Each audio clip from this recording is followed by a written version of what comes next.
নমস্কার, আপনারা দেখছেন এক্সপ্লোরার হাউস চ্যানেল। এই ছোট্ট চ্যানেলে আপনাদেরকে স্বাগত জানাচ্ছি।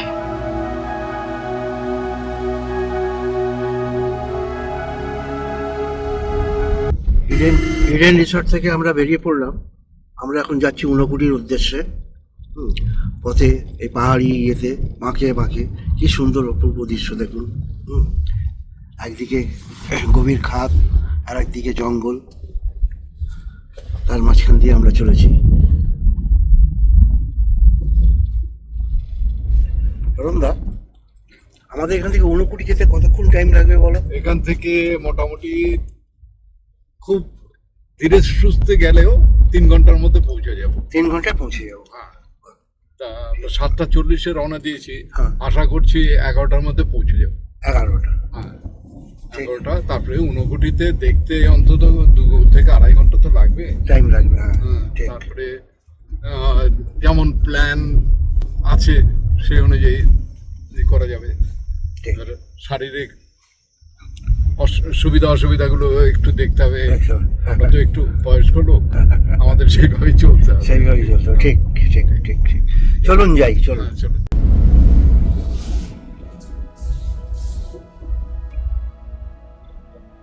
আচ্ছা দীপক, আমরা তো এখন ঊনকোটির দিকে যাচ্ছি, তা আমরা তাহলে কাঞ্চনপুর হয়ে যাব, তাই তো? হ্যাঁ, আচ্ছা, এখান থেকে কাঞ্চনপুর কতটা হবে মোটামুটি একটা আন্দাজ বলো? এখান থেকে কাঞ্চনপুর মোটামুটি ধরুন 15 কিলোমিটার হবে। 15 কিলোমিটার। আর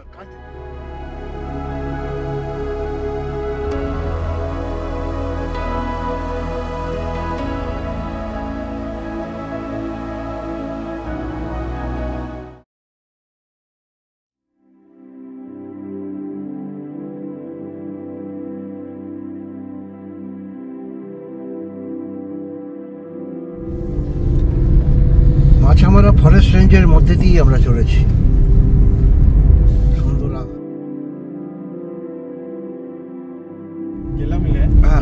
আমরা এই রাস্তা দিয়ে গিয়ে সোজা কুমারঘাট উঠবো, তাই তো? সেটাই জিজ্ঞেস করছি, সেটাই বলো। কুমারঘাট উঠবো, কুমারঘাট থেকে তারপরে ঊনকোটির দিকে রাস্তা আমরা এগোবো, তাই তো? হ্যাঁ, সেটাই। এটা হচ্ছে মাছমারা রেঞ্জ, ফরেস্ট রেঞ্জ।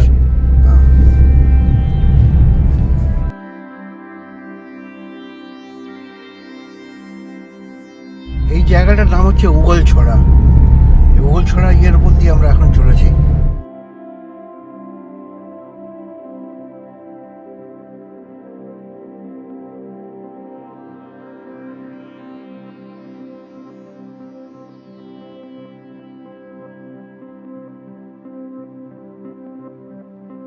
এই জায়গাটার নাম হচ্ছে প্যাচার তাল। এইখান থেকে আমরা এবারে ঊনকোটির উদ্দেশ্যে আবার রওনা দিলাম। সামনে পড়বে কুমারঘাট। সামনে কুমারঘাট আছে, কুমারঘাট হয়ে আমরা চলে যাব ঊনকোটির উদ্দেশ্যে। এই আমরা কুমারঘাট এসে পৌঁছলাম। কুমারঘাট থেকে এবার আমরা ঊনকোটির দিকে টার্ন নিলাম। কুমারঘাট থেকে টার্ন নিলাম। কুমারঘাট থেকে টার্ন নিলাম। এটা NH 208। ঊনকোটিতে হ্যাঁ, 24 আসতে কিলোমিটার। আসতে এখান থেকে 24 কিলোমিটার, মানে এখান থেকে দেখুন 24 কিলোমিটার। যারা আগরতলা থেকে ডাইরেক্ট ঊনকোটি যেতে চান তাদেরকে বলি, আগরতলা স্টেশন থেকে আপনার DMU ট্রেন ধরে কুমারঘাট স্টেশন আসুন, ঘন্টা 3-এর জার্নি। সেখান থেকে আপনাদের গাড়ি নিতে হবে, গাড়ি নিয়ে আপনারা তারপর ঊনকোটির উদ্দেশ্যে যাত্রা করতে পারেন।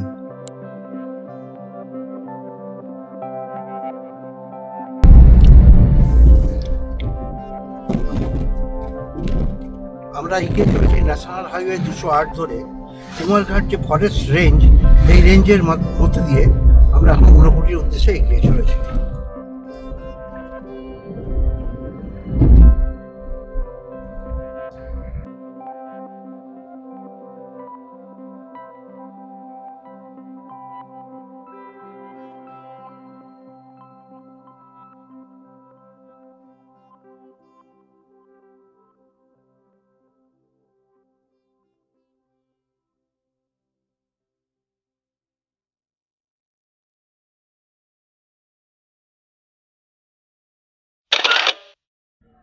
যাত্রাপথকে সুগম করতে কিভাবে পাহাড়কে কেটে এই রাস্তা তৈরি হয়েছে দেখুন। হয়তো আমাদের অনেক সুবিধে হয়েছে, কিন্তু প্রাকৃতিক পরিবেশটাও অনেক বিঘ্ন ঘটেছে। হ্যাঁ,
এই ঊনকোটি এসে পৌঁছলাম, ঢুকছি।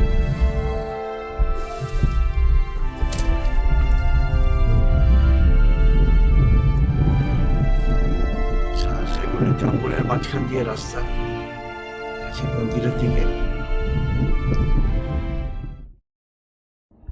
ঊনকোটি শব্দের অর্থ হলো 1 কোটি থেকে 1 কম।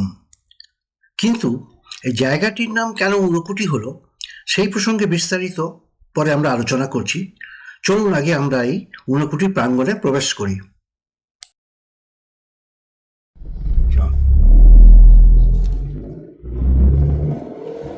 আমরা প্রায় পৌঁছে গেছি ঊনকোটি মন্দির। দেখুন কি সুন্দর পাহাড়ি আবহাওয়ার রাস্তা।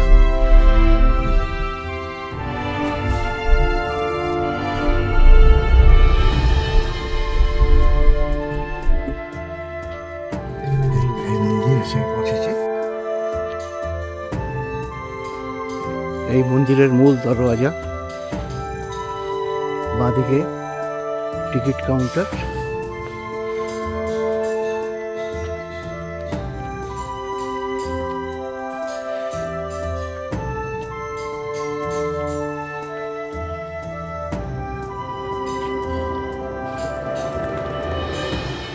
মূল গেটের বাম দিকে একটি ছোট গেট আছে, এখান দিয়ে আমরা প্রবেশ করলাম। ওখানে নাম নথিভুক্ত করতে হয়।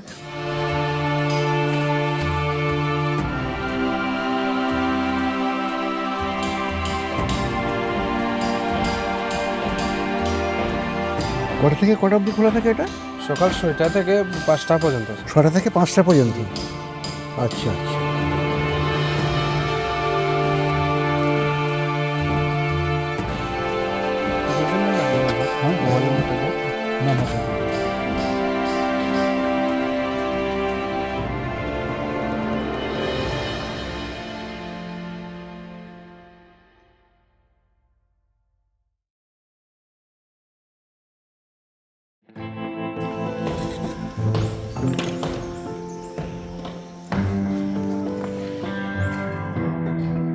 মূল প্রবেশপথ থেকে এই পাঁচিলের ধার দিয়ে বাঁদিক ধরে আমরা এখন এগোবো।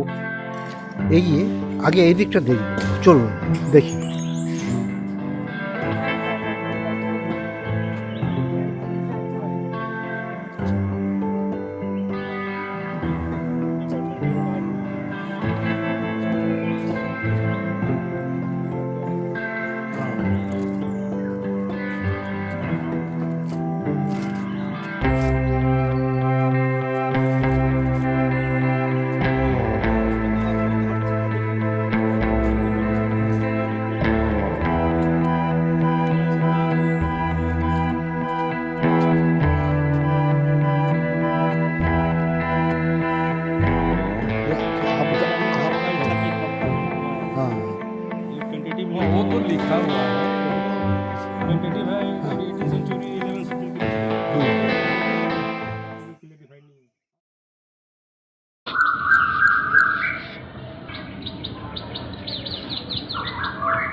এই ঊনকোটি প্রসঙ্গে আবার আসি।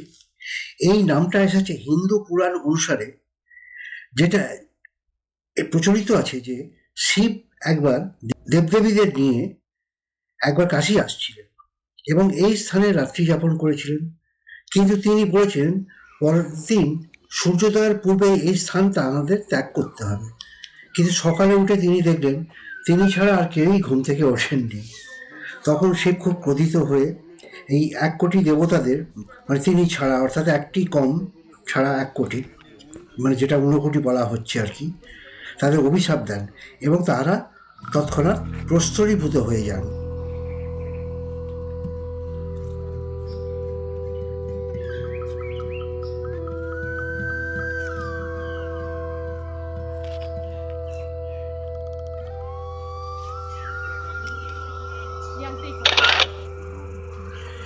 এটি পাহাড়ের চূড়ায় অবস্থিত একটি সংগ্রহালয় এবং পাশে একটি আশ্রম দেখা যাচ্ছে। পাহাড়টি অনেক উঁচু হওয়ায় এবং আমরা ওইখানে আর যেতে পারিনি। তা এই সংগ্রহালয়ে অনেক পাথরের মূর্তি, যেগুলো ভগ্নপ্রায় হয়ে গেছে, ভেঙে পড়েছিল, সেগুলো সংগ্রহ করে এর মধ্যে সব রাখা আছে, যেগুলো আমরা আপনাদের দেখাতে পারলাম না।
হিন্দু পুরাণের এই ঊনকোটি গল্পের প্রতি মানে সম্পূর্ণ আস্থা ও শ্রদ্ধা জানিয়ে তবুও বলতে বাধ্য হচ্ছি যে এই সুউচ্চ পাহাড়ের গায়ে এরকম কারুকাজ শিল্প, সে দেবতারাই বানান বা মানুষ দ্বারাই সৃষ্ট হোক, হ্যাঁ, মানে এক কথায় অপূর্ব।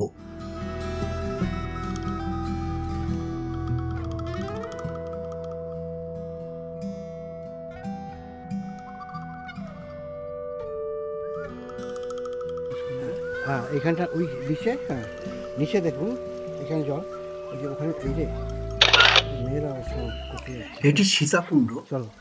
এবং মকর সংক্রান্তির দিন এখানে প্রচুর জনসমাগম হয় এবং এই কুণ্ডে স্নান করে পুণ্যার্থীরা পুজো দেন।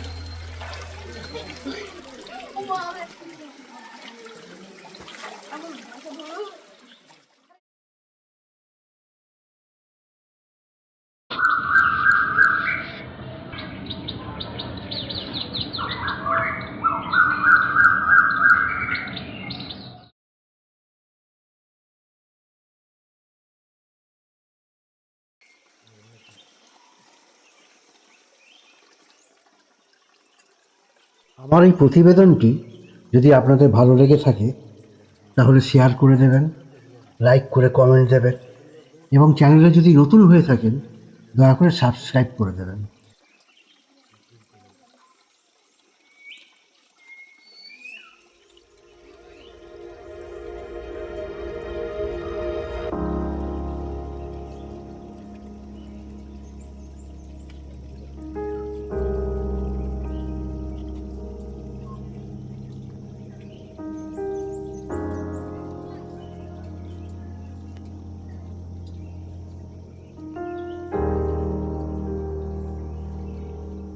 শিল্পীর সৃষ্ট এই শিল্পকলাকে কর্নিশ না জানিয়ে পারা যায় না।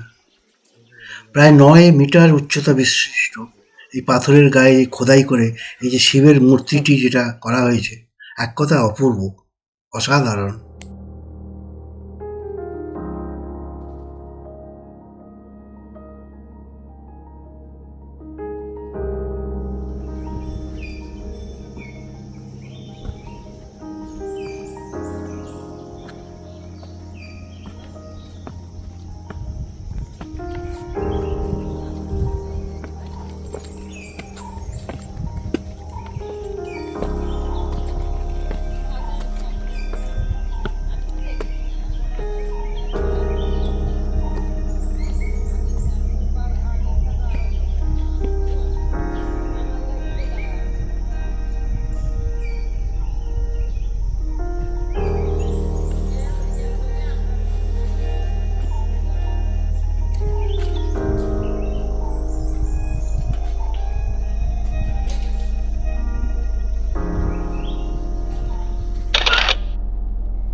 শিবের পাদদেশে নন্দী বসে আছে দেখুন।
আমাদের ত্রিপুরা ভ্রমণের এই দ্বিতীয় পর্বে ঊনকোটির ওপর আমার প্রতিবেদনটি আপনাদের কেমন লাগলো অবশ্যই কমেন্ট করে জানাবেন, পারলে শেয়ার করে দেবেন।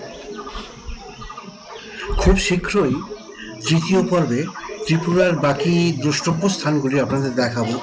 ততদিন ভালো থাকবেন, সুস্থ থাকবেন। নমস্কার।